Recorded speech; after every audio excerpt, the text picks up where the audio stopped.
नमाज पढ़ने को लेकर के विवाद करने का काम कर रहे हैं कि हम तो सड़क पर ही नमाज पढ़ेंगे, सड़क पर ही नमाज पढ़ोगे, सब कुछ सड़क पे करोगे तो इन मस्जिदों पे ताला लगा दो। इनका क्या काम है देश के अंदर? जब मुजफ्फरनगर दंगा होता था, एक पार्टी का सीएम जाता था, मुसलमानों से मिलता था, हिंदू से नहीं मिलता था, वो क्या था?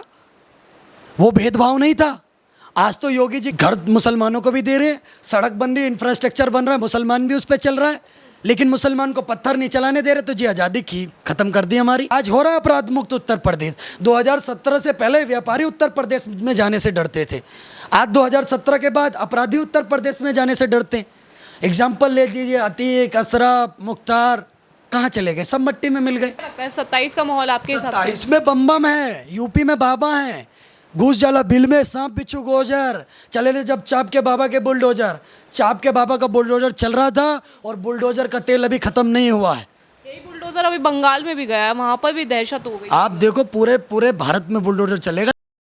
नमस्कार, न्यूज़ टंग देख रहे हैं आप सभी और मेरा नाम है कृतिका। देश में बकरा ईद का त्यौहार है और ऐसे में उत्तर प्रदेश के माननीय मुख्यमंत्री योगी आदित्यनाथ ने कई प्रतिबंध लगा दिए हैं। मुसलमानों के लिए कहा गया है कि सड़कों पर नमाज नहीं पढ़ी जाएगी और आसपास गली मोहल्ले में खुले में सार्वजनिक स्थान पर कुर्बानी नहीं होगी। लेकिन इसको लेकर के जो है कई बार जो है बवाल देखने को मिला है। कुछ लोग समर्थन में हैं तो कुछ लोग नाराज़ हैं। अभिषेक ठाकुर मेरे साथ मौजूद हैं, लगातार अपनी आवाज़ को जो है सोशल मीडिया के माध्यम से उठाते हैं। इनसे जानेंगे कि सर, जिस तरीके से ये कुर्बानी वाला सिस्टम आया है, ये तो बहुत पहले से चला रहा है, ये प्रतिबंध, नए नियम निकालना उत्तर प्रदेश में क्यों हो रहा है?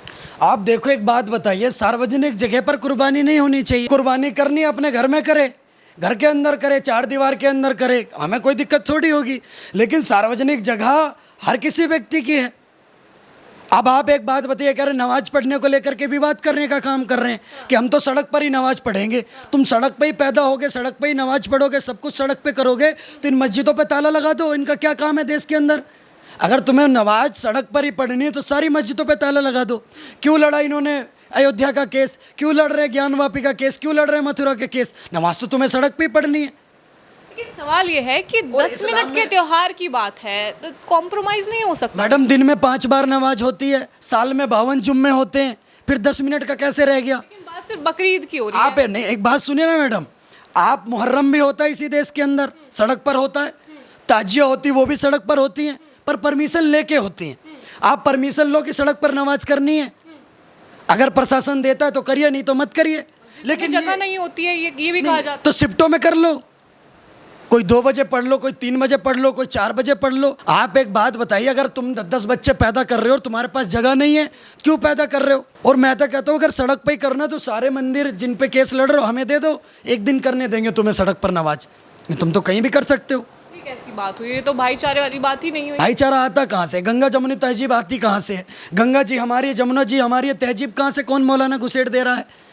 तहजीब का कोई सवाल ही नहीं उठता। भाईचारे का सवाल तब उठेगा जब आप कश्मीर के अंदर हमारे बहन बेटियों को नहीं मारोगे, कश्मीर के अंदर आप हमारी बहन बेटियों का लफ्ज़ जिहाद करोगे, धर्मांतरण करोगे, कश्मीरी पंडितों को मारने का काम करोगे, जहाँ आप ज़्यादा होगे वहाँ से हिंदू को पलायन करवाने का काम करोगे, और आप कहोगे भाईचारा। चिट भी मेरी, पट भी मेरी, अंटा मेरे बाप का। मतलब जहाँ तुम ज़्यादा हो वहाँ पर भाईचारा तेल लेने गया और बाकी जगह तुम्हें भाईचारा चाहिए। हम भाई बताएं, तुम हमें चारा बनाओ, कैसे चलेगा मैडम? आप ताजिया मुहर्रम है सड़क पर होता, हमने कभी कहा मत करो। लेकिन जितनी भी हिंदू धार्मिक यात्राएं होती हैं वो भी सड़क पर होती हैं मोस्टली, उनकी भी परमिशन ली जाती है।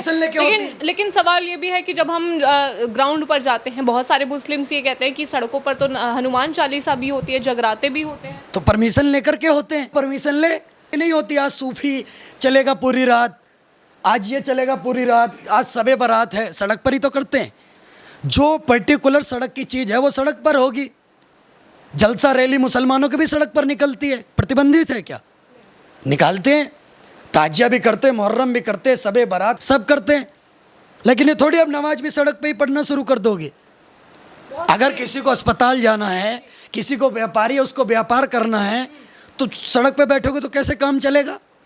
लेकिन जब भी उत्तर प्रदेश में देखिए आप, ईद आती है, चाहे वो मीठी ईद हो, बकरी ईद हो, इन सभी ईद पर जो है इस तरीके की बयानबाजी करते हैं योगी जी। क्या कारण है? इससे पहले भी तो सरकारें रही उत्तर प्रदेश में, तब तो इस तरीके से प्रतिबंध नहीं। समाजवादी पार्टी की सरकार थी, उनकी तो वो तो लाल टोपी पहन के काले कारनामे करते हैं। मैं तो कहता हूँ लाल टोपी हटाओ, नाम तुम्हारी पार्टी का नमाजवादी है ही, अब टोपी और पहनना है, बचा कुचा खतना। अखिलेश यादव से आप कभी इंटरव्यू लो तो पूछ के बताना कब करवा रहे हैं।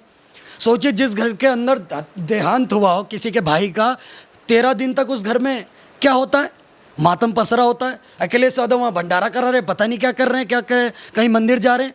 आप एक बात समझ कर देखिए, वही चुनावी हिंदू हैं जिनको राम मंदिर से दिक्कत होती थी, जिनकी पार्टी ने कारसेवकों पर गोली चलवाने का काम करा, जिनको गौशालाओं से दुर्गंध आती थी। मुजफ्फरनगर जैसा दंगा हुआ तो इनको हिंदुओं से घृणा थी, कानपुर में दंगा हुआ तो इनको हिंदुओं से घृणा थी, और आज इनको चुनावी हिंदू बन रहे। तो आपको लगता है चुनावी हिंदुओं के तहत जो एक भंडारा किया जा रहा है, हनुमान बिल्कुल सेवा की जा रही है, चुनावी हिंदू है। एक तरफ कहते हैं हम पंडित जी से पूछ के करेंगे, और फिर अपनी राष्ट्रीय प्रवक्ता से ब्राह्मणों को गाली दिलवाते हैं। अभी जैसे कुर्बानी है तो कुछ मुस्लिम्स ने ये भी आवाज उठाई है कि गौ माता को राष्ट्र माता बनाना चाहिए। क्या मजबूरी है मैडम, ये डर अच्छा लगा। ये कोई इनके अंदर सनातन के लिए प्यार नहीं उमड़ रहा, इनकी कोई संवेदनाएं नहीं है। प्लस उत्तर प्रदेश जैसे शहरों में और अब बंगाल जैसे शहरों में हिंदुत्ववादी सरकार आ गई। नहीं तो अभी इससे पहले बंगाल में क्यों नहीं बोल रहे थे कि गाय को राष्ट्रमाता बना दो? बोल रहे थे क्या ममता बनर्जी की सरकार में? इन्हें पता हिंदुत्ववादी सरकार है, गलत कर नहीं सकते। हम लोग बैठे हुए हैं, हम किस लिए बैठे हुए हैं? निंजा हटोरी देखेंगे टीवी पे, ये हमारी बहन बेटियों का लव जिहाद, धर्मांतरण, सारी चीज़ें करने का काम करे, गजवाइंद कर देंगे तो हम क्या करेंगे? हम धुरंधर देखेंगे टीवी में बैठ के। अगर देखा जाए, अभी योगी जी ने थोड़े दिन पहले ये कहा था कि वंदे मातरम को 150 साल हो गए हैं, तो मुस्लिम्स पर भी प्रेशर बनाया कि मदरसों में भी जो है वंदे मातरम बोलना पड़ेगा। क्या कारण है? मतलब ये सारे जो फॉर्मूले हैं अब मुस्लिम्स पर ही आ जाते हैं घूम। दिक्कत क्यों होती है वंदे मातरम बोलने के लिए? योगी जी ने तो बोला सबको वंदे मातरम बोलना चाहिए। किसी जैन ने तो नहीं बोला हम नहीं कहेंगे, किसी ईसाई ने तो बोला नहीं कि हम नहीं कहेंगे, किसी सिख ने तो बोला नहीं हम नहीं कहेंगे। न्यूज़ टैंक के माध्यम से कृतिका जी मैं एक बात कहना चाहता हूँ कि अगर किसी को पाकिस्तान अच्छा लगता है, पाकिस्तान में जाके रहे, उसकी तारीफ करे, कोई दिक्कत वाली बात नहीं है। किसी को अमेरिका अच्छा लगता है, किसी को ईरान अच्छा लगता है, किसी को इसराइल अच्छा लग सकता है, किसी को सीरिया, इंग्लैंड, कुछ भी अच्छा लग सकता है। आप वहाँ जाकर रह सकते हैं, वहाँ की बात कर सकते हैं, महिमा मंडन कर सकते हैं। लेकिन आपको सोच करके देखिए, आप खा भारत में रहें, पी भारत में रहें, नौकरी भारत में ले रहे हैं, रोजगार भारत में ले रहे हैं, दवाइयाँ भारत के अंदर ले रहे हैं, सब कुछ भारत में ले रहे हैं, और इसी मिट्टी में दफन हो रहे। फिर कहते हैं कि जी वो अच्छा है। ईरान, इराक, इजराइल, हमास, इनसे प्यार है। कभी को देखा इंडियन आर्मी के लिए सोना बेचते हुए? देखा है क्या? पर ईरान के लिए, खामने के लिए बेच देंगे। तो क्या पुराने रिश्ते हैं मौलाना, क्या पुराने रिश्ते? लेकिन जिस तरीके से ये चीज़ें हो रही हैं उत्तर प्रदेश में, आपको नहीं लगता उत्तर प्रदेश में बहुत बदलाव हो गया है? आप एक बात बताइए, जब मुजफ्फरनगर दंगा होता था, एक पार्टी का सीएम जाता था, मुसलमानों से मिलता था, हिंदू से नहीं मिलता था, वो क्या था? वो भेदभाव नहीं था।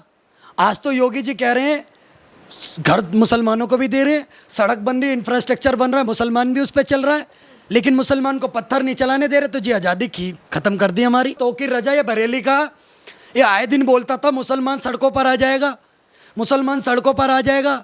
संभल में मुसलमान सड़कों पर आया, अब देखो कोई सड़कों पर नहीं आ रहा। फिर इसने 2 महीने बाद अपना विधवा बिल शुरू करा, फिर मुसलमान सड़कों पर आ जाएगा। बरेली में मुसलमान सड़कों पर आया, मैंने सुना चप्पल छोड़ छोड़ करके भागे। और आज हो रहा अपराध मुक्त उत्तर प्रदेश। 2017 से पहले व्यापारी उत्तर प्रदेश में जाने से डरते थे, आज 2017 के बाद अपराधी उत्तर प्रदेश में जाने से डरते हैं। एग्जाम्पल ले लीजिए, अतीक, अशरफ, मुख्तार कहाँ चले गए? सब मट्टी में मिल गए। योगी जी के जापान दौरे की बात की जाए तो अखिलेश यादव ने तंज कसा था कि वहाँ से भी कुछ सीख कर नहीं आए, वही चीज़ है, नहीं सीखा। अखिलेश यादव से नहीं सीखने की जरूरत भी नहीं है। जो मैं तो कहता रहा हूँ, मानसिक खतना इन्होंने करवा लिया, शारीरिक बहुत जल्द करा लेंगे, आपके सामने आ जाएगा।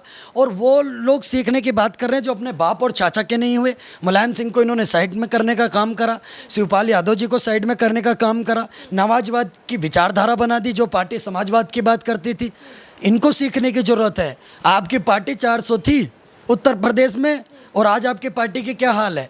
वो कहते हैं नहीं तुम्हारे पैरों के नीचे ज़मीन नहीं, और तुम्हें अब भी यकीन नहीं। तो कह रहे हैं हम तो इस बार पीडीए की सरकार बनेंगे, 27 में उन्हीं का माहौल है। अखिलेश यादव का यही कहना है कि 27 में हमारा ही माहौल है, पीडीए की सरकार बनाएंगे। MY समीकरण जो करते थे उसके साथ अब पीडीए भी रहेगा। नहीं, आप देखिए ये MY समीकरण, इन सब पे अब लुटिया इनकी बूट चुकी है। मैं कहता रहा हूँ ना मंजिल ना रहबर ना हक में हवाएं है, कश्ती भी जर्जर, ये कैसा सफ़र है। तुम्हारे सारे समीकरणों को लात मार के उत्तर प्रदेश की जनता ने 2017 और 22 में फेंक दिया। आपको सिरे से खारिज करा उत्तर प्रदेश की जनता ने। और 27 की बात है, अभी इनको दिखाएंगे मौलाना अखिलेश यादव को उत्तर प्रदेश चुनाव में कि हिंदू किसके साथ है। अगर उनके साथ MY है तो बाकी हिंदू किसके साथ है? 80-20 की लड़ाई लड़ेंगे तो कैसे जीतेंगे?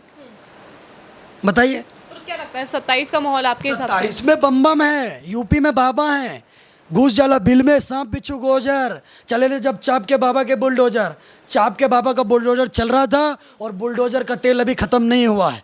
यही बुलडोजर अभी बंगाल में भी गया है, वहां पर भी दहशत हो गई। आप देखो पूरे पूरे भारत में बुलडोजर चलेगा और मैं तो उस दिन का इंतजार कर रहा हूँ जब भारत का प्रधानमंत्री भगवाधारी होगा, हमारे माननीय मुख्यमंत्री जी होंगे। सोचिए कितना मजा आएगा आपको भी। योगी आदित्यनाथ बिल्कुल, आप नहीं चाहती माननीय मुख्यमंत्री जी प्रधानमंत्री बने भारत के? हमारा गौरव है